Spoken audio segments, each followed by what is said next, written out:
आपको बताते हैं कि राजस्थान, मध्य प्रदेश और छत्तीसगढ़ से इस वक्त की बड़ी खबर क्या आ रही है। पहली बड़ी खबर यह है कि मध्य प्रदेश में शिवराज सिंह चौहान ने यह बयान देकर सबको चौंका दिया है कि वो मुख्यमंत्री पद की रेस में नहीं है। दूसरी खबर यह है कि इस समय प्रधानमंत्री आवास पर बीजेपी अध्यक्ष जेपी नड्डा, भारत के गृह मंत्री अमित शाह और प्रधानमंत्री मोदी के बीच एक बहुत ही अहम बैठक चल रही है, जिसमें मुख्यमंत्रियों के नामों पर विचार विमर्श चल रहा है और हो सकता है कि इसी बैठक में तय हो जाए कि इन तीनों राज्यों के मुख्यमंत्री कौन बनेंगे। तीसरी बड़ी खबर यह है कि राजस्थान में वसुंधरा राजे अब तक 70 से ज्यादा विधायकों से मुलाकात कर चुकी हैं। और चौथी खबर आपके लिए यह है कि बीजेपी इन तीनों राज्यों में 2-2 उप मुख्यमंत्री भी बना सकती है, यानी तमाम तरह के कॉम्बिनेशंस पर बीजेपी विचार कर रही है, क्योंकि ऐसे नेता भी होंगे जो असंतुष्ट हो जाएंगे, ऐसे नेता भी होंगे जो शायद बीजेपी के फैसले को पूरी तरह से दिल से न माने, तो ऐसे नेताओं को एडजस्ट करने के लिए उन्हें उप मुख्यमंत्री बनाया जा सकता है, जैसा कि कांग्रेस ने एक जमाने में सचिन पायलट के साथ किया था। पांचवी खबर यह है कि छत्तीसगढ़ में बीजेपी किसी ऐसे नेता को मुख्यमंत्री बनाने पर विचार कर रही है जो युवा हो। और छठी खबर यह है कि जब बीजेपी के नेता मुख्यमंत्री के नामों पर अभी सिर्फ मंथन कर रहे हैं, तब कांग्रेस पार्टी ने 54 वर्ष के रेवंत रेड्डी को तेलंगाना का नया मुख्यमंत्री बनाने का ऐलान कर दिया है और वो 7 दिसंबर को तेलंगाना के नए मुख्यमंत्री के रूप में शपथ लेंगे। यानी मुख्यमंत्रियों के नाम तय करने के मामले में कांग्रेस बीजेपी से कहीं ज्यादा आगे निकल गई है। लेकिन दूसरी बात यह भी है कि कांग्रेस को सिर्फ एक राज्य का मुख्यमंत्री तय करना था, वो था तेलंगाना। और उससे भी बड़ी बात यह है कि कांग्रेस का जो बेंच स्ट्रेंथ है, यानी कांग्रेस का जो टैलेंट पूल है, या कांग्रेस के पास जो बड़े नेताओं की जो सूची है, वो बहुत ही छोटी है, इसलिए चुनाव करना कोई बड़ी बात नहीं है। लेकिन बीजेपी का जो टैलेंट पूल है वो बहुत बड़ा है, बड़े बड़े नेताओं की जो सूची है वो काफी लंबी चौड़ी है, इसलिए बीजेपी को ज्यादा समय लगेगा।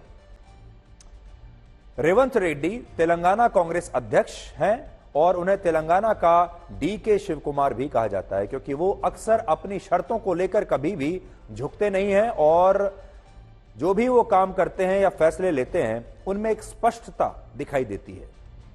बहुत जल्दी फैसले लेते हैं, साफ फैसले लेते हैं, स्पष्ट फैसले लेते हैं। बड़ी बात यह है कि रेवंत रेड्डी ने मुख्यमंत्री के चंद्रशेखर राव के खिलाफ कामारेड्डी और कोडंगल सीट से चुनाव लड़ा था, और लेकिन इनमें से कामारेड्डी सीट पर वो बीजेपी के नेता वेंकट रमन्ना रेड्डी से चुनाव हार गए। यानी बीजेपी से हारने वाले नेता को कांग्रेस तेलंगाना का नया मुख्यमंत्री बना रही है। तो नए जो मुख्यमंत्री हैं, इन्हें ये 2 सीटों से लड़े थे और 1 सीट पर ये बीजेपी के ही एक उम्मीदवार से हार गए, लेकिन तब भी ये मुख्यमंत्री बनेंगे। बीजेपी की आप इसे उपलब्धि मान सकते हैं तेलंगाना में कि बीजेपी ने अब तेलंगाना के एक नए मुख्यमंत्री को इन विधानसभा चुनावों में हरा दिया।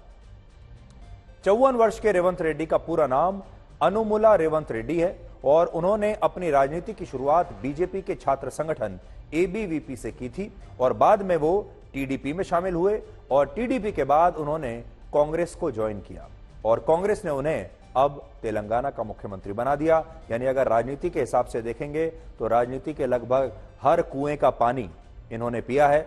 और पहले ये बीजेपी में रह चुके हैं छात्र संगठन में, उसके बाद टीडीपी में गए हैं और फिर अब कांग्रेस में आए हैं। तेलंगाना में लोकसभा की कुल मिलाकर 17 सीटें हैं, जिनमें से पिछली बार कांग्रेस सिर्फ 3 सीटें जीत पाई थी। रेवंत रेड्डी का जो भी अपॉइंटमेंट है एज मुख्यमंत्री जी तेलंगाना का कांग्रेस तरफ से किए सो बहुत अच्छी हुआ। हम भी बहुत खुशी है रेवंत रेड्डी जी को ऐलान करने का, सही भी अच्छी डिसीजन ली हाईकमांड ने, उसके ऊपर हम बहुत खुशी है। सबसे संपर्क करने के बाद, विधायक के संपर्क करने के बाद, सीनियर नेता लोगों से चर्चा करने के बाद एक resolution, one line resolution high command को पहुंचाए जो ऑब्जर्वर्स आए, उसके मुताबिक हाईकमांड ने डिसीजन लिया, उसको हम सब स्वागत करता है। विधानसभा चुनाव के नतीजों को आए अब 50 घंटे से भी ज्यादा हो चुके हैं, लेकिन बीजेपी अभी तक राजस्थान, मध्य प्रदेश और छत्तीसगढ़ में अपने मुख्यमंत्रियों के नाम तय नहीं कर पाई है। और इसका सबसे बड़ा कारण यह है कि अब लोकसभा चुनाव में मुश्किल से 5 महीने का समय बचा है और इन तीनों ही राज्यों में लोकसभा की कुल मिलाकर 65 सीटें हैं। ऐसे में बीजेपी ऐसे नेताओं की तलाश में है जो आम चुनाव में भी 100 में से 100 नंबर ला सके, यानी बीजेपी को 100 में से 100% सीटें जिता सके। पिछली बार बीजेपी ने राजस्थान की 25 में से 25, मध्य प्रदेश की 29 में से 28 और छत्तीसगढ़ की 11 में से 9 सीटें लोकसभा के चुनाव में जीती थीं 2019 में। मैं मुख्यमंत्री का दावेदार ना तो पहले कभी रहा और ना आज हूं। मैं एक कार्यकर्ता के नाते सदैव भारतीय जनता पार्टी मुझे जो भी काम देगी उस काम को समर्पित भाव से अपनी संपूर्ण शक्ति, क्षमता और प्रामाणिकता, ईमानदारी से सदैव करता रहूंगा। भारतीय जनता पार्टी एक दल है, प्राइवेट लिमिटेड कंपनी नहीं है। इस दल की अपनी प्रक्रिया है, परिणाम आ गए हैं, अब प्रक्रिया अपनाई जाएगी और उसके बाद निर्णय होंगे। देखिए, मैं तो बहुत छोटा सा कार्यकर्ता हूँ पार्टी का। जनता जानना चाहती है कि मुख्यमंत्री का चेहरा चलिए थोड़े दिन इंतजार करिए। हमारे प्रधानमंत्री जी कोई नया जो कोई सोच नहीं सकता ऐसा फैसला लाते हैं जनता के सामने जो चौंकाने वाला होता है। तो जो भी होगा प्रधानमंत्री जी के दिमाग में होगा।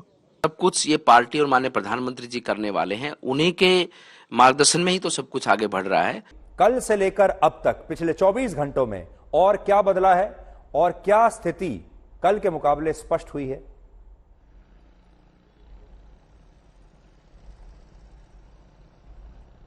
सुधीर जी, थोड़ा चक्र घूमा है। जो कल तेजी से राजनीति शुरू हुई थी वसुंधरा राजे के बंगले पर विधायक लाए जा रहे थे, बयान दिलवाए जा रहे थे। उसके बाद प्रदेश अध्यक्ष सीपी जोशी और प्रभारी अरुण सिंह को राजस्थान भेजा गया। उन्होंने आज डैमेज कंट्रोल का सिलसिला शुरू किया। जो बयानबाजी चल रही थी उस पर रोक लगी और सुबह 11 बजे के बाद से विधायकों को जाने का सिलसिला बंद हुआ था। हालांकि 5-6 विधायक अभी शाम को आए हैं, मगर पार्टी की तरफ से कहा गया है कोई बयान नहीं देगा और जो संसदीय बोर्ड में तय होगा वही मानना होगा। वसुंधरा राजे को लगता है कि मैं रेस से बाहर हूं क्या, क्योंकि मुझसे कोई संपर्क नहीं कर रहा है। प्रभारी यहीं बैठे हैं, प्रदेश अध्यक्ष यहीं बैठे हैं, दिल्ली से कोई फोन आ नहीं रहा है। तो कहीं ना कहीं एक दबाव की राजनीति चल रही है। जहां पर जब मैं अभी बात कर रहा था तो 3-4 लोग बैठे हुए थे और वो बात कर रहे थे विधायक की मैडम को ही बनाना पड़ेगा, मगर ज्यादातर लोग जो कल गए थे आज पलट गए। बीजेपी के दफ्तर में आकर उन्होंने कहा कि जो मोदी जी चाहें वही होगा, इसलिए कि प्रधानमंत्री नरेंद्र मोदी के ऊपर सबकी निगाहें लगी हुई है। जीत उनकी है, उनके मेहनत की है, उनके मुद्दों की है, उनके चेहरे की है। इसलिए मुझे नहीं लगता है कि वसुंधरा राजे एक बार्गेनिंग पावर तो दिखा सकती हैं अपना, मगर अंत में प्रधानमंत्री नरेंद्र मोदी के चाहने पर ही सीएम बनेगा। और सीएम कौन बनेगा इसके लेकर सब लोग अभी डरे हुए हैं, जिनका नाम चल रहा है कि कहीं नाम कट न जाए। बाबा बालकनाथ को लेकर जरूर कहा जा रहा है कि वो हरियाणा और राजस्थान दोनों को प्रभावित कर सकते हैं, ओबीसी हैं, मगर अभी तक उनसे जेपी नड्डा ने ही चर्चा की है। अमित शाह उनसे नहीं मिले हैं, प्रधानमंत्री नरेंद्र मोदी नहीं मिले हैं। जिसको बुलाया जाएगा प्रधानमंत्री नरेंद्र मोदी के यहाँ मिलने के लिए, समझ जाइए वही सीएम बनेगा। फिलहाल अभी कोई भी स्थिति स्पष्ट नहीं हो पाई है, कोई नया नाम भी हो सकता है। कई लोग तो कह रहे हैं कि राजेंद्र राठौर, सतीश पूनिया हार गए तो क्या हुआ, पुष्कर सिंह धामी और केशव प्रसाद मौर्य हार गए थे तो मुख्यमंत्री उप मुख्यमंत्री नहीं बने, उनका नाम भी हो सकता है। तो ये जो स्थिति प्रधानमंत्री नरेंद्र मोदी के जमाने में हो चली है, पता नहीं चल पा रहा है किसी को, इसीलिए इस तरह से इतनी कयासबाजियां भी हो रही है। लेकिन ये सच है कि अगर ये पूरा चुनाव मोदी मोदी और मोदी था, किसी से पूछो बीजेपी को वोट क्यों दे रहे हो, तो मोदी के लिए, एक भरोसे के आगे कोई नाम था नहीं। तो वो भरोसा जो है वो बीजेपी ज्यादातर जो लोग है मोदी में, इसलिए मुझे लग रहा है कि थोड़ा सा घर्षण बल, फोर्स ऑफ फ्रिक्शन जरूर यूज होगा। ज्यादातर जो लोग हैं, चाहे वो राजस्थान के बाहर भी हमारे जो दर्शक रहते हैं, पूरे देश में जो दर्शक रहते हैं, वो एक बात जरूर जानना चाहेंगे कि वसुंधरा राजे कम से कम बनेंगी, उनके क्या चांस हैं, और जो वसुंधरा राजे रणनीति अपना रही हैं ये बीजेपी का कोई और नेता ये काम नहीं कर रहा है कि अपने घर पर विधायकों को बुलाए और बताए कि हमारे पास 70 विधायक हैं, हमारे पास इतने विधायक हैं, वो विधायक मांग कर रहे हैं कि हम ही बने। ये जो रणनीति वसुंधरा राजे अपना रही हैं, ये कितनी सही है और वसुंधरा राजे के असल में चांसेस हैं कितने, या आप कहेंगे कि लगभग शून्य है?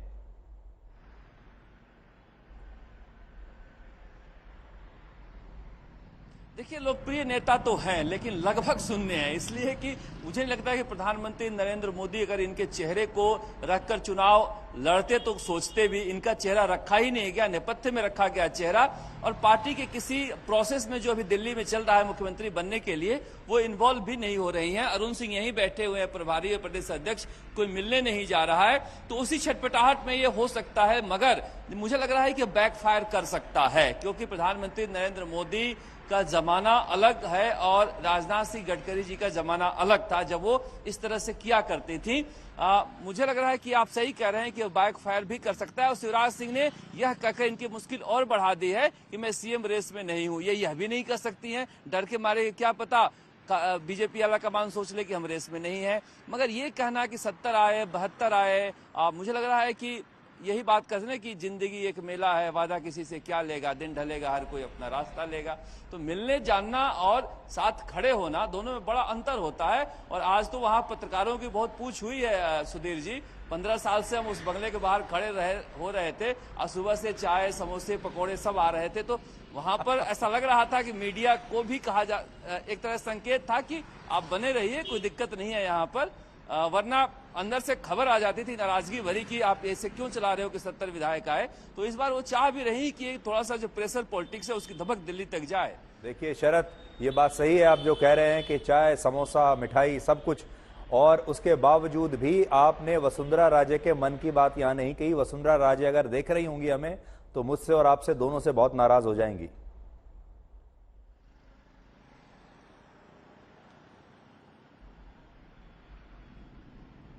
नहीं, सही बात आप कह रहे हैं कि लेकिन उसमें वसुंधरा राजे की तरफ से इनकार भी नहीं किया जा रहा है, ये भी नहीं कहा जा रहा है कि आप मत चलाओ, क्योंकि पहले इस तरह की खबरें चलती थी वो खंडन आता था। मगर इस बार कहा भी नहीं जा रहा है कि ये मत चलाओ, कितने विधायक आए नहीं आए। तो मुझे लग रहा है कि नाराज वहाँ एक अजीब सा माहौल है। देखिए सुधीर जी, वो चाहते हैं कि नहीं भी चले और चाहते हैं कि चले भी। अब ये इसमें वो भी कंफ्यूज हैं, इसलिए मुझे लग रहा है कि थोड़ा सा वो नाराज हो भी सकते हैं। मैं उन्हें ये समझ में नहीं आ रहा है कि ये जो लड्डू सामने रखा है इसे खाना है या इसे छोड़ देना है। खाने का मन भी कर रहा है, उसका वो टेस्ट भी लेना चाहती हैं और फिर नहीं भी खाना चाहती हैं। आपको ये बताते हैं कि अपनी हार के बाद कांग्रेस और विपक्ष ने अब नए नए बहाने बनाना शुरू कर दिया है, मुद्दे को भटकाना शुरू कर दिया है, और अपनी हार को कांग्रेस स्वीकार करने के लिए तैयार ही नहीं है, और अपनी हार के लिए वो बीजेपी को दोष देना चाहती है। अब कांग्रेस ने और विपक्षी दलों ने उत्तर और दक्षिण भारत के बीच एक दरार पैदा करने की कोशिश शुरू कर दी है। तमिलनाडु की डीएमके पार्टी के एक सांसद सेंथिल कुमार ने आज लोकसभा में कहा कि बीजेपी हिंदी बेल्ट के केवल उन्हीं राज्यों में चुनाव जीत सकती है जिन्हें आमतौर पर लोग गौमूत्र वाले राज्य कहते हैं, जबकि दक्षिण भारत के लोगों ने आज तक बीजेपी को उनके राज्यों में घुसने नहीं दिया है। सेंथिल कुमार उसी डीएमके के लोकसभा सांसद हैं जो विपक्ष के इंडिया गठबंधन का हिस्सा है और जिसके नेता उदयनिधि स्टालिन ने सनातन धर्म की तुलना डेंगू और मलेरिया से करते हुए कुछ दिन पहले कहा था कि सनातन धर्म को जड़ से समाप्त कर देना चाहिए। और अब डीएमके पार्टी के सांसद सेंथिल कुमार उत्तर भारत के इन राज्यों को, यानी उन्होंने किन राज्यों का नाम लिया है, राजस्थान, मध्य प्रदेश, छत्तीसगढ़, इन राज्यों को वो गौमूत्र वाले राज्य बता रहे हैं और कह रहे हैं कि ये गौमूत्र वाले राज्य ही ऐसे हैं जो बीजेपी को जिताते हैं। हालांकि उनकी इस टिप्पणी को लोकसभा के रिकॉर्ड से एक्सपंज कर दिया गया है, यानी हटा दिया गया है, लेकिन तो भी आप एक बार सुनिए कि आज इस देश के एक चुने हुए सांसद ने, वो चुनाव जीतकर यहां तक आए हैं, लोकसभा के पटल पर बैठकर, लोकसभा के अंदर जो कि संविधान का सबसे बड़ा मंदिर है, लोकतंत्र का सबसे बड़ा मंदिर है, वहां पर बैठकर डीएमके के एक सांसद ने कितनी छोटी और कितनी ओछी और कितनी आपत्तिजनक बात कही है, वो मुझे लगता है कि पूरे देश को एक बार तो जरूर सुनना चाहिए। People of this country should think that the power of this BJP is only winning elections, and mainly in the heartland states of Hindi and what we generally call as the Gomutra states. You cannot come to South India. You see all the results of what happens in Tamil Nadu, Kerala, Andhra, Telangana and Karnataka. We are very strong over there. So we will not be surprised if you have an option of converting all these states also into union territory, so that you can come into indirect power of coming and having, because you can never dream of setting foot over there and taking control of all these southern states. ऐसा लगता है कि DMK में एक race लगी हुई है, एक होड़ लगी हुई है सनातन धर्म के अपमान करने को लेकर, और डीएमके में हर नेता ये सोचता है कि कौन कितना ज्यादा अपमान सनातन धर्म का कर सकता है। और ये नेता जानते हैं कि जितना ज्यादा अपमान करेंगे, शायद इनको ऐसी गलतफहमी है कि ये उतने ही ज्यादा लोकप्रिय होंगे, इन्हें लेकर उतनी ही ज्यादा हेडलाइंस बनेंगी, और सबसे बड़ी बात, सोशल मीडिया पर ट्रेंड करेंगे। और यही गलतफहमी इन्हें ले डूबी, क्योंकि ये सोचते रहे कि जो मुद्दे सोशल मीडिया पर ट्रेंड करते हैं, जो मीडिया में हेडलाइन बन जाते हैं, उन्हीं मुद्दों से ये जीत जाएंगे। ये गलतफहमी में थे, और इन चुनावों ने ये बता दिया कि सोशल मीडिया में ट्रेंड करना अलग बात है और चुनाव जीतना अलग बात है। हमारे देश में जो लोग कश्मीर, खालिस्तान, माओवादी और पूर्वोत्तर के राज्यों में उग्रवाद के मुद्दे पर देश के टुकड़े टुकड़े नहीं कर पाए, कश्मीर को भारत से अलग नहीं करवा पाए, जो खालिस्तान का निर्माण नहीं कर पाए, जो उत्तर पूर्व को भारत से काट नहीं पाए, वो लोग अब भारत को उत्तर और दक्षिण में बांटने की कोशिश कर रहे हैं। और इस राजनीति में हिंदी भाषा बोलने वाले उत्तर भारत के लोगों का मजाक उड़ाया जा रहा है, और कहा जा रहा है कि बीजेपी तेलंगाना में इसलिए हारी क्योंकि तेलंगाना के हिंदू वोटर्स राजस्थान, मध्य प्रदेश और छत्तीसगढ़ के हिंदू वोटर्स की तरह अनपढ़ नहीं है, वो पढ़े लिखे हैं, और दक्षिण भारत में बीजेपी का कोई स्थान नहीं है। इन राज्यों के लोगों की समझ गोबर और गौमूत्र तक सीमित है, जो उत्तर भारत के राज्य हैं, ऐसा कहा जा रहा है। अब जब ये सारी टुकड़े टुकड़े वाली ताकतें कश्मीर में फेल हो गई, खालिस्तान बनाने को लेकर फेल हो गई, तो अब इन्होंने ये सोचा कि अब भारत में एक नई दरार डाली जाए। और वो नई दरार क्या है? वो है उत्तर और दक्षिण भारत के बीच एक दरार पैदा करने की कोशिश हो रही है। तो देखिए, इनका जो नाम पड़ा था टुकड़े टुकड़े गैंग, वो असल में सही पड़ा था, क्योंकि ये हमेशा टुकड़े टुकड़े करने वाली राजनीति करते हैं।